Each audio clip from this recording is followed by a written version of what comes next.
आज के video part में आप सभी का स्वागत है।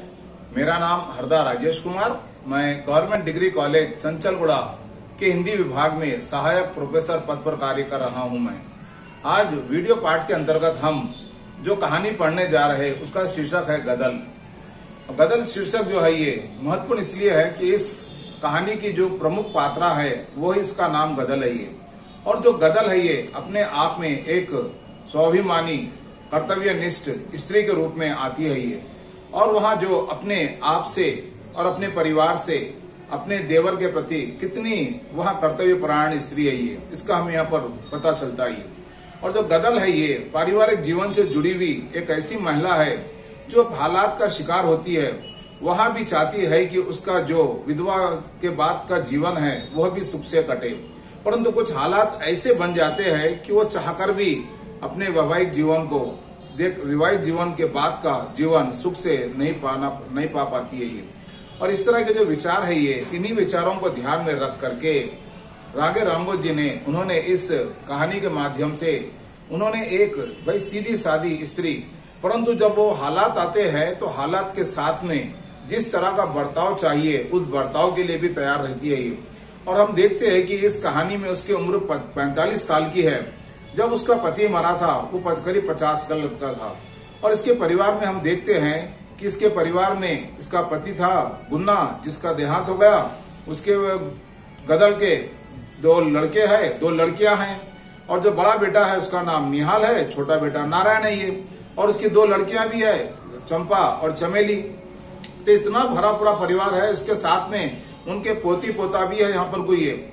तो हम कहना ये चाहते हैं कि हम कहानीकार ये बताना चाहते हैं कि भाई अच्छे खासे भरे पूरे परिवार को छोड़ करके पति के मरने के बाद स्त्री को दूसरे पति के घर में रहना कहाँ तक उचित है ये एक पहला सवाल।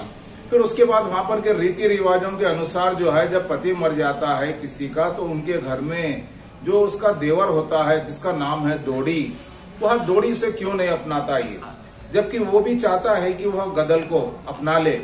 गदल भी उसको चाहती है ये। और इस तरह के जो दोनों के मन में जो विचार होते हैं एक दूसरे से पाने के लिए, एक दूसरे के साथ में रहने के लिए, परंतु हालात ऐसे बन जाते हैं कि वहां पर उनके घर में जो नौजवान लड़के लड़कियां हैं, मतलब बहू और बेटे हैं ये। और यही डर के मारे जो है ये दोड़ी हिम्मत करके आगे नहीं हिम्मत करना चाहता है, परंतु आगे बढ़ नहीं पाता ये। और इस तरह के कुछ ऐसे हालात होते हैं ये कि वह जो है अपने हालात से शिकार होकर के घर के हालात से, घर में बहू के परेशानी से जो है ये वो एक ऐसा कदम उठा लेती है जिसको हमारे समाज में अनुचित माना जाता है। और उसका जो अनुचित कदम है ये, अनुचित कदम की वजह से जो है ये घर के लोग उससे नफरत करते हैं, उससे द्वेष रखते हैं ये, उसको सुधारने की कोशिश करते हैं। तो वो कदम कौन सा उठाती है, वो किस तरह का कदम उठाती है वो, और किस तरह से वो कदम उठा करके किस तरह से उसके प्रति अपने आप को जोड़ना चाहती है, परंतु उसके हालात क्या होते हैं ये, इन्हीं महत्वपूर्ण पहलुओं की ओर इस कहानीकार ने हमारा ध्यान आकर्षित करने का प्रयास किया। और यही जो बिंदु है इस कहानी के साथ में हमको जोड़ने रखने की जिज्ञासा को उत्पन्न करते हैं। और इस तरह से हम देखते हैं कि इस कहानी को हम लोग विस्तार से पढ़ने के पहले हम जो है रांगे राघव जी के व्यक्तित्व एवं कृतित्व पर हम प्रकाश डालने का प्रयास करेंगे और प्रकाश डालेंगे हम लोग। रांगे राघव जी के परिचय के अंतर्गत हम देखते हैं कि राघव जी आधुनिक हिंदी के कहानीकारों में एक सशक्त हस्ताक्षर के रूप में हमारे सामने आते हैं। उनका जन्म राजस्थान के बरौली में सन 1923 में हुआ था। उनका परिवार तमिल भाषी था। अब देखेंगे कि प्रश्न उठता है भाई तमिल भाषी है और हिंदी में इतना अच्छा लेखन कार्य करते, तो ये उनकी बहुमुखी प्रतिभा की निशानी है, ये पहचान है ये। उनके पिता का नाम रंगाचार्य था जो तमिल, संस्कृत और काव्य शास्त्र के मर्मज्ञ थे। मतलब क्या विद्वान थे, जो बहुत ही बारीकी से उसके बारे में जानकारी रखते थे ये। मतलब बहुत चिंतनशील गहनशील व्यक्ति थे उनके पिताजी। रांगे राघव का वास्तविक नाम तिरुमल्ले नंबकम वीर राघवाचार्य था। तो देखिए उनका साहित्यिक नाम हम लोग जो पढ़ते हैं ये उसमें आता है रांगे राघव, परंतु उनका जो वास्तविक नाम रहा है ये तिरुमल्ले नामकम वीर राघवाचार्य था। रांगे राघव सिर्फ साहित्यकार ही नहीं बल्कि एक दार्शनिक अब हम देखेंगे कि यहाँ शब्द आता है दार्शनिक। फिर दर्शन का किससे मतलब क्या होता है ये? तो दार्शनिक जो रहता है ये जीव, जगत, आत्मा, परमात्मा, माया के संबंध में जो बहुत ही विस्तार के साथ में, गंभीर चिंतन के साथ में अध्ययन करते हैं, वो जो होते हैं ये दार्शनिकता का रूप होता है जिनके बारे में। और शोधकर्ता मतलब यहाँ पर क्या है? ये कई वस्तुओं के बारे में खोजबीन करना, जानकारी प्राप्त करना ये। और हम आगे देखते हैं कि उनके विचार, मतलब देखिए रांगे रावगत जी के विचार जो थे किसी वाद से बंधे हुए नहीं थे। जो अगर अक्सर कुछ होता है कि कुछ लोग किसी न किसी वाद से या फिर संप्रदाय से या कुछ खंड से बंधे हुए होते हैं, ये दल से या गुट से, परंतु इनके विचार जो थे ये मानवीय संवेदनाओं के साथ, देखिए मानवीय संवेदना मतलब कि मनुष्य के जीवन की जो संवेदनाएं होती है, जो संवेदनशीलता होती है, ये मनुष्य जीवन के जो वास्तविक संबंध होते हैं ये उनके साथ रांगे रावगत जी का सीधा संपर्क बनाते थे ये। साथ ही वहां हर समय हर तरह जड़वादिता, देखिए जड़वादिता का मतलब यहाँ पर यह होता है कि जिसको हम लोग भाई जो किसी की बात को मानने को तैयार नहीं होते, जिसको हम लोग कहते हैं मेटेरियलिस्टिक, भाई जो है तो वही बात है, मतलब कि अपनी बात से अड़े हुए रहते हैं। पर इस तरह से हम देखते हैं कि यहाँ पर रांगे रावगत जी ने ये जड़वादिता और रूढ़िवादिता, देखेंगे रूढ़िवादिता का मतलब क्या है? ये जो प्राचीन जो अंधविश्वास के संबंधी जो परंपराएं आती है, उन परंपराओं को भी इन्होंने अपने साहित्य के माध्यम से इसका उन्होंने उल्लंघन किया, उसका उन्होंने विरुद्ध संघर्ष किया। और इस तरह से हम देखते हैं कि भाई रांगे रावगत जी जो है ये एक तरह से हमारे सामने बहुमुखी प्रतिभा संपन्न व्यक्तित्व और कृतित्व के व्यक्ति के रूप में हमारे सामने आते हैं। आगे हम देखते हैं कि रावगत जी ने अल्प आयु में ही अधिकतम साहित्य की रचनाएं लिखी। उनकी प्रमुख कृतियों में देवदासी, समुद्र के फेन, जीवन के दाने, इंसान पैदा हुआ, 5 गधे, अधूरी मूरत अत्यंत चर्चित रचनाएं हैं। ऐसे महान साहित्यकार का देहांत सन 1962 में हुआ। आगे जो कहानी है उसकी पृष्ठभूमि के संबंध में यहाँ पर कहानीकार लिखते हैं कि गदल गुजरात की एक अत्यंत स्वाभिमानी स्वाभिमानी, देखिए उसका अपना स्वाभिमान अलग है ये। स्वावलंबी मतलब क्या? खुद अपने बल पर रहना चाहती है ये। तथा साहसी स्त्री की कहानी है, अर्थात इस कहानी के माध्यम से कहानीकार ने गुजरात की एक अत्यंत ही स्वाभिमानी, स्वावलंबी, साहसी स्त्री की घटनाओं को, जीवन से संबंधित घटनाओं को बताया। तो देखिए आगे लिखते हैं ये, गदल अपने प्रति निष्ठावान तथा प्रेम करने वाले देवर की मृत्यु, देखिए यहाँ पर अपने प्रति क्या करना चाहिए, उसको अपना जिम्मेदारी का एहसास है। और उसका जो देवर है जिसका नाम है, हम लोग आगे पढ़ेंगे, दोड़ी जिसका नाम है, पश्चात बिरादरी को भोज का आयोजन करती है तथा पुलिस फायरिंग में स्वयं प्राण अर्पित करती है। अर्थात इस कहानी के पृष्ठभूमि में यहाँ पर लेखक लिखना चाहते हैं कि वहाँ गदल जो है ये किस निर्भीकता के साथ पुत्रों के प्रति ममता, देवर के प्रति प्रेम भावना का सुंदर इसमें उन्होंने वर्णन किया है। ये भाषा शैली पर प्रांत का प्रभाव दर्शित होता है। देखिए जहां पर ये कहानी की पृष्ठभूमि बना करके लिखी गई, तो उस जगह की जो भाषा होती है, ये भाषा के साथ में इंसान और उस संदर्भ और जगह का भी महत्व होता है। अर्थात जैसी जगह को हम चुनते हैं कहानी के लिए या फिर लेखन के लिए, उस प्रांत से संबंधित लोगों की भाषा शैली को भी उसी रूप में ढालना पड़ता है। और इस तरह से हम यहाँ देखते हैं कि इस कहानी के माध्यम से रांगे रावगत जी ने जो है अपनी भाषा शैली में उन्होंने अधिकतर राजस्थानी शब्दों का प्रयोग किया है। अर्थात देखेंगे हम जब उनके जो वाद विवाद चलते रहते हैं, बातचीत चलती रहती है या वार्तालाप होता है, तो ऐसे कई शब्द है जिसमें राजस्थानी शब्दों का मेल मिलाप होता है, राजस्थानी शब्दों के वाक्य संरचना बनती है ये। और इस तरह से आगे हम देखेंगे कि कहानी का अपना रूप कैसा रहा है।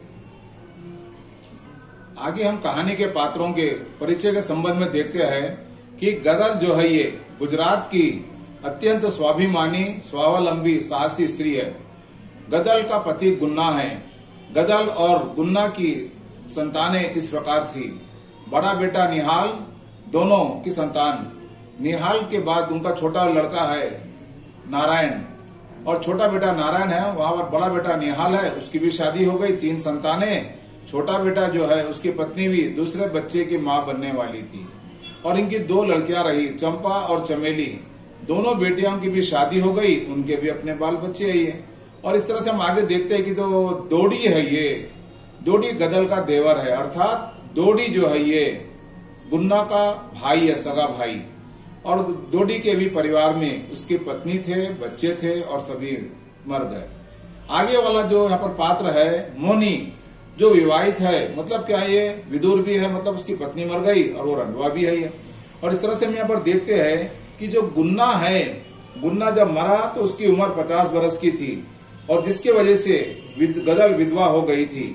और हम यहाँ देखते हैं कि गदल का बड़ा बेटा निहाल 30 बरस के पास था और उसकी बहू मतलब उसकी पत्नी डिल्लो का बड़ा बेटा 7 साल का, दूसरा 4 का और तीसरी छोरी थी जो उसकी गोद में थी। निहाल से छोटी तार ऊपर 2 बहनें चंपा और चमेली थी जिनका छाज और बिस्वारा गांव में उनका विवाह हुआ था। आज उनकी गोदियों में उनके बच्चे खेल रहे थे। अंतिम जो छोटा पुत्र था नारायण, वहां भी 22 वर्ष का था, जिसकी बहू दूसरे बच्चे की मां होने वाली थी। ऐसी गदल इतना बड़ा परिवार छोड़कर चली गई। अब प्रश्न उठता है कि गदल कहाँ गई, किधर गई, किस लिए गई, किसके पास गई। और वो गदल जो है वो परिवार को छोड़ करके 32 साल के एक लोहरे गुजर के यहाँ जा बैठी। जो 32 साल का लोहरा जो गुजर है, वह गुजर और कोई नहीं बल्कि जो मौनी है, मोनी, वही लड़का है, वही आदमी है। आगे परिचय में देखते हैं कि जो दोडी है, दोडी गुन्ना का सगा भाई है।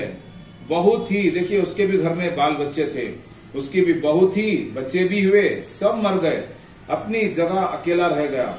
गुन्ना ने बड़ी बड़ी बातें कही थी पर वहां फिर अकेला ही रहा। उसने ब्याह नहीं किया, गदल के ही चूल्हे पर खाता, मतलब गदल के परिवार के साथ ही जुड़ा रहता। ये जो कुछ कमाकर लाता वह उसी को दे देता और गदल के बच्चों के साथ में ही बच्चों को अपना मानता। कभी उसने उनसे अलगाव नहीं किया, मतलब कभी उनको अपना पराया नहीं समझा। निहाल अपने चाचा पर जान देता था, फिर भी खारी गुजर अपने को लाहौरों से ऊंचा समझते थे। और जब हम बात करते हैं दोडी की, तो दोडी भी जो है वह भी 50 साल का वहां लंबा, खारी गुजर, उसकी मूछें खिचड़ी हो चुकी थी, छप्पर तक पहुंचा सा लगता था। उसके कंधे की चौड़ी हड्डियां पर अभी दियो का प्रकाश पड़ रहा था, मतलब उतना मजबूत था ये। उसके शरीर पर मोटी पतही थी और उसकी धोती घुटनों के नीचे उतरने के पहले ही झूल कर देकर चुस्त हो रही थी। अर्थात हम देखेंगे कि यहाँ पर हमने परिचय देखा गुन्ना का, गदल का, निहाल का, नारायण का, चंपा का, चमेली का। और जब हम बात करेंगे यहाँ पर गदल की, जो कहानी की मुख्य पात्रा है, गदल 45 वर्षीय थी। उसका रंग गोरा होने पर भी आयु के दुर्लभते में अब मैला सा दिखने लगता है ये। उसको देखकर लगता था कि वह फुर्तीली थी।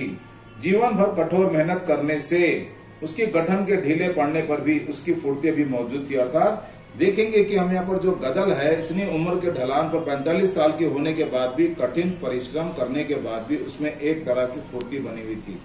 और आगे हम यहाँ पर देखेंगे कि आगे जो है ये किस तरह से कहानी अपने आप में मोड़ लेती है ये। और कहानी का मोड़ इस प्रकार से बनता है कि कहानी में गदल पहाड़ी विधवा नारी है, वहां गुजर जाति की है। उसका देवर दोडी भी विदुर है, मतलब उसकी पत्नी मर गई, उसके परिवार में कोई नहीं है। लेकिन अपने कुल की मर्यादा के अनुसार गदल से विवाह नहीं किया। अपनी पूरी कमाई भाई के बेटों को देता रहा और उनके साथ मिलकर रहता। गदल एक ऐसी नारी थी जो जाति पाति के दबाव की परवाह नहीं की। दूसरे गांव के, दूसरी जाति के विदुर मौनी के साथ रहने लगी। घर वालों ने उसका विरोध किया। पुत्र निहाल उसको बांध कर ले आया। उसने घर वालों को गालियां सुनाई, कहा कि उसके स्वर्ग पति के प्रति उनके लोगों के मन में कोई श्रद्धा नहीं है, इसलिए उन्होंने उसके मरने के बाद सारी बिरादरी को दावत नहीं दी। सरकार की आज्ञा के अनुसार केवल 25 आदमियों को खिलाया। आगे यहाँ देखते हैं कि गदल को ऐसी क्या जरूरत पड़ी जो अपने भरे पूरे परिवार को छोड़ करके पराये जाति के व्यक्ति मौनी के साथ में रहना उसको क्यों पसंद आया। क्योंकि वहां देख रही थी कि खुद के घर में उसकी कोई इज्जत कोई नहीं करना चाहते हैं, कोई इसका ध्यान रखना नहीं चाहते। यहाँ तक इसका देवर जो दोडी है वो चाहे तो उसको अपना करके अपने जीवन साथी बनाकर रख सकता है। ऐसे कई प्रश्न जो है ये गदल के मन को जो है ये ढंढोड़ने लगते हैं। अर्थात उसका मन बेचैन हो जाता है कि भाई बेटे अपनी जगह है, बहुएं अपनी जगह है, सब अपनी अपनी जगह है, फिर मैं अकेली घर में क्या करूं और मैं किसके भरोसे रहूं घर में। मेरी खबर लेने वाला इस घर में कोई नहीं है, मेरे बारे में सोचने वाला कोई नहीं है। और इस तरह से उसके मन में ऐसे भावों का उथल पुथल होता है कि वह ये निर्णय ले लेते कि भाई इस घर में रहने से अच्छा है और कहीं पराये चले जाए। परंतु जो दौड़ी है वहां उसकी बातों को समझता है कि भाई इसके मन में क्या चल रहा है, ये इसके मन में क्या विचार आते हैं। और दौड़ी भी जो है जाने अनजाने में कभी कभी जब बात होती है तो दोनों की बातों के अंतर्गत दोनों अपने अपने भावों को व्यक्त करने की कोशिश करते, पर दोनों भी जो है परिवार की मर्यादा को ध्यान में रख करके अपने विचारों को एक दूसरे के सामने व्यक्त नहीं कर पाते। और यही व्यक्त नहीं कर पाना जो है ये दोनों के बीच में मतलब एक तरह की दूरियां, एक तरह से मतलब अलगाव बना रहता है ये। और परंतु यहाँ पर दोनों के मन में एक दूसरे के प्रति प्रेम है, ऐसा यहाँ पर इस कविता के माध्यम से राघव जी ने बताने का प्रयास किया ये। अर्थात यहाँ पर दोनों के मन में चाहते हैं कि भाई बच्चे अपनी जगह है और हम भी अपनी जगह रह जाए, परंतु जो दौड़ी है वहां जो है परिवार की एक तरह से मानो डोर को संभाल के लेकर चलने का काम करते हैं। और उनको ये डर बना रहता है कि अगर यदि मैं इस बुढ़ापे में अगर मैं गदल को अपनी पत्नी के रूप में, सहगामिनी के रूप में, अगर श्रद्धांगिनी के रूप में अगर मैं स्वीकार करने की मैं बात या पेशकश करूं अपने बच्चों के भतीजों के सामने, तो वो लोग समझेंगे कि बोले माँ और काका चाचा जी का जो है पहले से कोई चल रहा है और उन्होंने मौका देख करके इसका फायदा उठाया। परंतु जो दौड़ी है वो इतना समझदार रहता है कि उम्र के अनुसार, अपने संदर्भ के अनुसार किस तरह से कौन से विचार को कब किस तरह से उसको व्यक्त करना चाहिए, और यही बात जो रहती है ये वहां अपने मन में रख लेता है ये। परंतु यहाँ पर वो गदल को भी लगता है कि भाई कहीं ना कहीं दौड़ी के मन में गदल के लिए कुछ प्रेम की भावना बन पड़ी है ये, और वो व्यक्त नहीं कर पाता ये। अब जब कभी मौका मिलता है दोनों एक दूसरे के विचारों को व्यक्त करते हैं, परंतु जो गदल है वहां इतनी तेज तरार रहती है, वहां किसी से डरती नहीं है, वहां स्वाभिमानी बन करके अपने विचारों के साथ में अपने बातों को हर किसी के सामने रखने का प्रयास करती है। वहां किसी के साथ में लुपापोती करना नहीं चाहती है, वहां स्पष्टवादिता के साथ में रहना चाहती है। और यही बातों के लेकर के जब वहां पर मोनी के घर जाती है, मोनी की जो भाभी रहती है वो भी उसको बुरा भला कहती है, वहां भी उसका मुंह तोड़ जवाब देती है ये। और इस तरह से हम देखते हैं कि जब गदल को वापस ला लिया जाता, फिर वहां पर से सवेरे उठ करके मोनी के घर को चले जाती है। मोनी की भाभी उससे व्यंग करती है और गदल वहां पर उसका मुंह तोड़ जवाब भी देती है। मोनी ने सवाल किया तो उसका साफ साफ बता दिया कि वहां अलग रहेगी। उस दिन दोपहर को उसका बेटा नारायण आया और उसने मांगने लगा कुछ, तो कह दिया कि ये लेके जा मेरे हंसुइयां, और अपने गहने निकाल कर उसने दे दिए।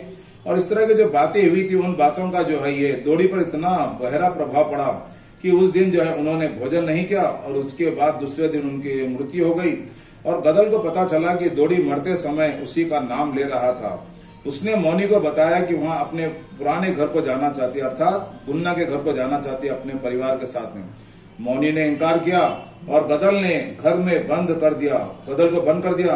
परंतु जैसे मौका मिला उसको ये भी पता चल गया कि दौड़ी मरते वक्त जो है उसने गदल का नाम लिया, गदल को याद कर रहा था। और उसकी बातों को, लोगों की बातों को सुन करके गदल के मन में आया कि अब किसी भी हाल में जो है अब मैं उनकी अंतिम यात्रा के उसमें शामिल होना चाहूंगी और उसके जो बिरादरी का जो कार्य होता है ये उसको मैं सफलता के साथ पूर्ण करना चाहती हूँ। परंतु जो मौनी होता है ये, जो उसका दूसरा पति होता है, उसको जाने नहीं देता है, इनकार कर देता है ये। परंतु रात के समय जो है उसके घर में जब बंद कर देता है तो वो छप्पर फाड़ कर जाती है और जाकर के वहां पर सवेरे यहाँ पर मौनी उसके घर जाकर देखता लड़ाई करना चाहता है। लेकिन बिरादरी वालों ने समझाया, देखो मुनि, अरे बेचारी बूढ़ी औरत है, उससे क्या झगड़ा करना है, उससे झगड़ा मत करो। इस तरह से कह करके उन्होंने मौनी को समझा दिया। और गदल जो है अपने घर को जाकर के अपने देवर के मरने के बाद के जो क्रियाक्रम के जो कार्यक्रम होते हैं ये उसको निपटाने के संबंध में वहां अपने आप को जोड़ लेती है।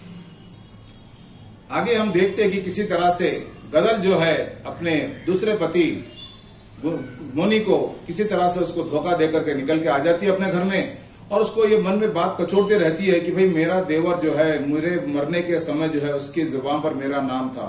और इस तरह से वहां अपने देवर के अंतिम जो कार्यक्रम जो होते हैं, जो भी कारज जो भी होते हैं, उसको बड़े पैमाने पर करना चाहती है। और इसलिए उसने बिरादरी को न्योता देना चाहती है। परंतु सरकार के नियम के अनुसार, पुलिस के नियम के अनुसार केवल 25 लोगों के ही अंतर्गत इस कार्यक्रम को संपन्न करने की व्यवस्था थी, परंतु गदल ने मान लिया और ठान लिया कि भाई किसी तरह से मैं इस कार्यक्रम को पूरी बिरादरी के लोगों के हाथ धुलाऊंगी, उनको खाना खिलाऊंगी और मेरे देवर जो जीते जो उसकी मनोकामना पूरी नहीं हुई, मरने के बाद उसकी आत्मा को शांति दूंगी, ऐसा उसने ठान लिया था। और इसी बात को ध्यान में रख करके उसने दरोगा को रिश्वत दिया, पूरी बिरादरी को भोजन के लिए बुलाया। इस तरह उन्होंने कानून को तोड़ दिया था। उसका विचार था कि बिरादरी कानून से ऊपर है, परंतु मौनी ने बड़े दरोगा को उसकी खबर दी।